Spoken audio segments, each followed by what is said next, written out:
Marias, Joanas, Anas, Paulas, Brunas, Claras, Júlias, Alices, Antônias, Terezas, Dandaras, Sofias, Marinas, Luísas, Helenas, Luanas, Marcos, Mirelas, Jasaras, Floras, Politeia Podcast, protagonismo feminino. Primeiro foi a sala de aula, depois a militância sindical. Aí veio a política partidária com 5 mandatos consecutivos como deputada estadual, até que em 2022 ela se tornou a primeira mulher eleita senadora pelo estado de Pernambuco. Tereza Leitão, a convidada de hoje do Politeia, o nosso podcast sobre protagonismo feminino. Obrigada por ter aceito o nosso convite, por estar dividindo o seu tempo aqui com Politeia. Bem-vinda! E para você que vai acompanhar essa conversa a partir de agora, não se esqueça de se inscrever nos nossos canais. A gente está no YouTube e no Spotify. Tereza, primeira pergunta para você. Como é que você se sente sendo a primeira mulher eleita senadora por Pernambuco? Primeiro, muito obrigada por essa oportunidade e pela oportunidade de estar em um programa com esse nome, Politeia, que é muito significativo, e pelo tema, né, das mulheres, do nosso protagonismo ainda tão em construção. Cada vez que uma pessoa diz isso, Estela, eu fico, pô, sou eu mesma, essa sou eu, né? Realmente eu me sinto desafiada, evidentemente. A política, o espaço institucional da política, a política partidária também, não é um espaço muito aberto para as mulheres. Mesmo os partidos de esquerda, como o PT, que buscam protagonizar, buscam favorecer, né, e tematizar essa questão do espaço da mulher na política, antes das cotas serem institucionalizadas na lei eleitoral. O PT já praticava isso como indicativo das nossas composições proporcionais. Na estrutura partidária, nós temos paridade em todas as representações de direção, desde o municipal até o nacional, representações de eventos, até de mesas de debate, sempre buscamos a paridade. Mas esse não é o mundo real. O mundo real, ele nos é um tanto quanto adverso. Então, ter chegado a esta experiência, que está apenas se iniciando, são 8 anos de mandato, agora que eu terminei o primeiro, é um desafio ter sido reconhecida por mais de 2 milhões de pernambucanos e pernambucanas e romper essa bolha, né, de ser a primeira mulher senadora. É desafiador. Para mim significa não apenas o reconhecimento de um trabalho, de uma vida muito dedicada às causas, né, políticas, sociais, notadamente a causa das mulheres, a causa da educação, e é um aprendizado cotidiano. Porque se na Assembleia a gente já sente um pouco isso, o Senado ele é mais rigoroso em algumas liturgias. Os senadores que lá estão são geralmente não apenas homens, a grande maioria, mas homens com uma vasta experiência. São ex-governadores, senadores já de 2, 3 até 4 mandatos, né? Alguém que foi ministro, alguém que exerceu um poder, né, dentro dessa hierarquia, dentro dessa configuração que o poder tem no nosso país. Então, está lá como uma mulher, professora, como você bem disse, saída da sala de aula, egressa do movimento sindical. Tudo isso pesa, mas eu acho que esse simbolismo também me ajuda. Me ajuda a ser quem eu sou, né? A minha pergunta para você é se existe um alinhamento feminino no Senado, independente desses perfis partidários, em favor de políticas públicas que atendam às necessidades das brasileiras. Existe quando isso não colide com interesses e posições partidárias. No Senado, nós temos uma bancada feminina. Assim como você tem as bancadas partidárias, você tem os blocos, quando se juntam mais de um partido, 2 ou 3 ou 4, você tem a bancada, que se reúne, que tem direito à orientação de voto, que tem líder e pode ter posições. O que é que ocorre? Quando é uma pauta de interesse das mulheres, e uma pauta que nos unifica bastante, é o combate à violência, o enfrentamento ao feminicídio, medidas que possam combater, destruir esse processo, combater a impunidade, tudo isso nos une. Saúde da mulher nos une muito também. A igualdade salarial entre homens e mulheres, que teve inclusive um voto contrário de uma mulher na Câmara. No Senado nós nos unificamos, né? Então, essas pautas, elas nos unificam. Mas se tiver qualquer viés que seja de interesse político, não, a orientação do voto não é seguida. Prevalece a orientação do voto partidário ou da bancada de governo ou da bancada de oposição. Como é que foi pegar essa contramão, a construir uma carreira política, uma vida política e conciliar isso com a vida pessoal? Me refiro mais à vida familiar, inclusive. Você é casada há muitos anos, tem 3 filhas. Como é que foi conciliar isso? Quando eu entrei para a Assembleia Legislativa, eu já tinha muito tempo de trabalho, eu nunca deixei de trabalhar.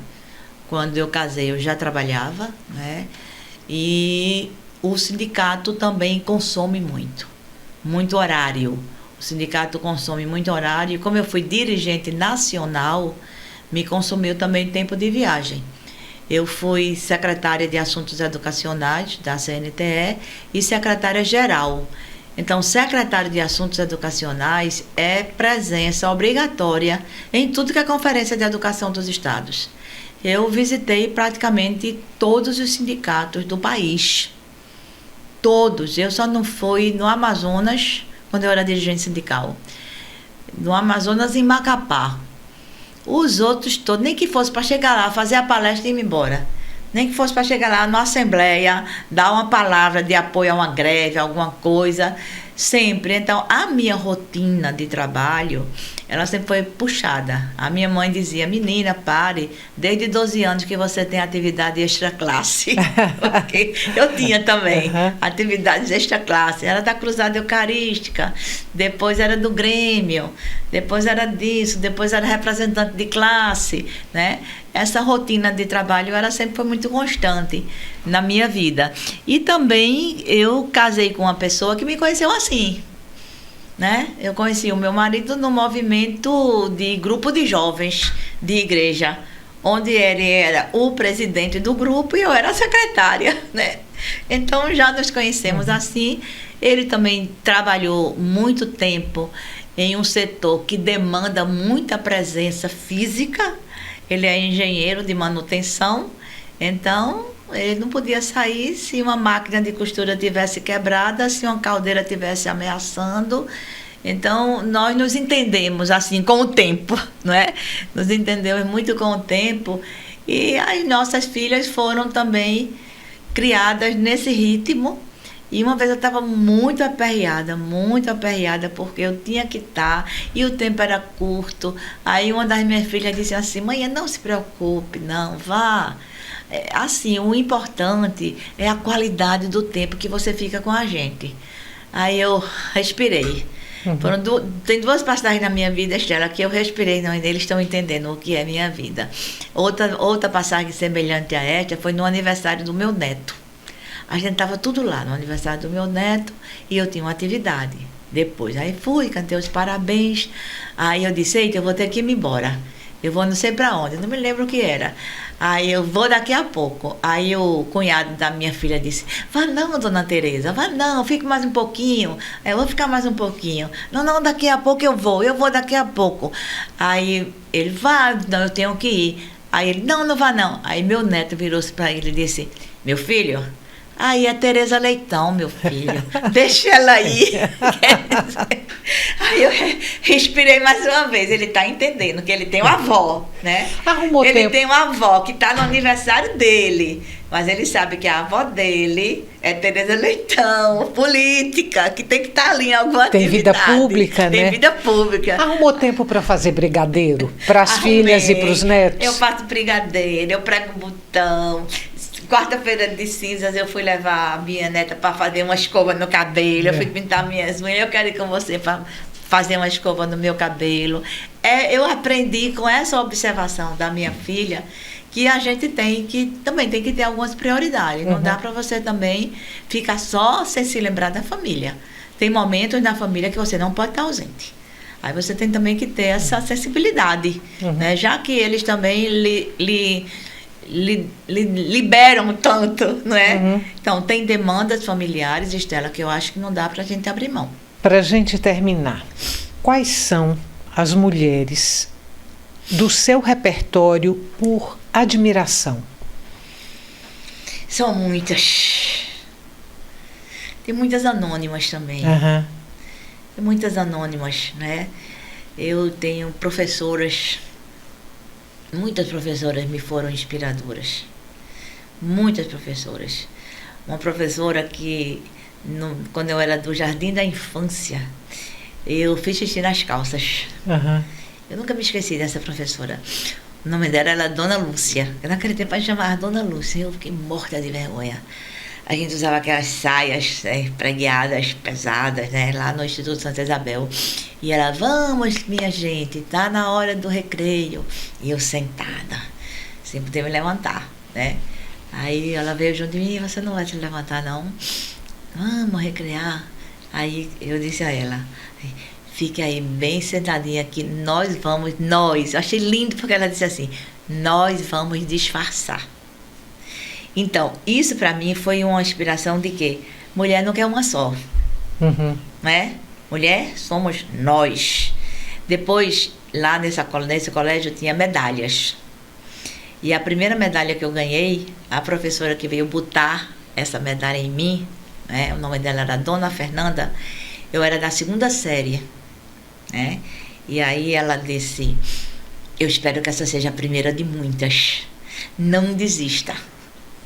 Não desista, né? E sempre que eu tô assim, um pouco caída, eu me lembro de Dona Fernanda para não desistir. E outras mulheres, muitas mulheres, eu acho bravas mulheres, né? Da história, aqui no seu repertório tem muitas, aqui nas suas fotos, né?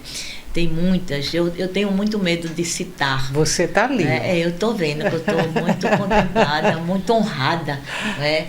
De estar ao lado de Fernanda Montenegro, de estar ao lado de Marina Silva.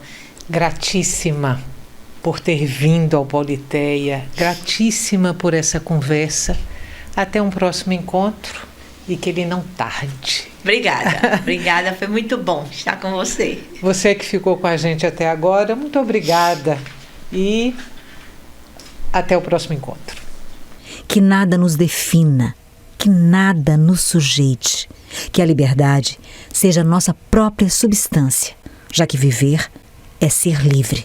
Simone de Beauvoir. Equipe técnica deste episódio. Apresentação e pesquisa, Estela Mari Saldanha. Idealização, direção e edição, Fernando Lobo. Coordenação de produção, Marcelo Rios. Assessoria de imprensa, assistente de pesquisa e produção executiva, Patrícia Braga. Câmeras, João Paulo Mageiro e Vitor Santana. Designer gráfico, Alice Lobo. Designer de animação, Ailton Nativo. Make-up, Tasha. Administrativo, Cláudia Pedroso, Alice dos Santos e Eliane Ribeiro. Voz da abertura e créditos finais, Cira Ramos. O Politeia Podcast é gravado nos estúdios da Videotape, Recife, Pernambuco.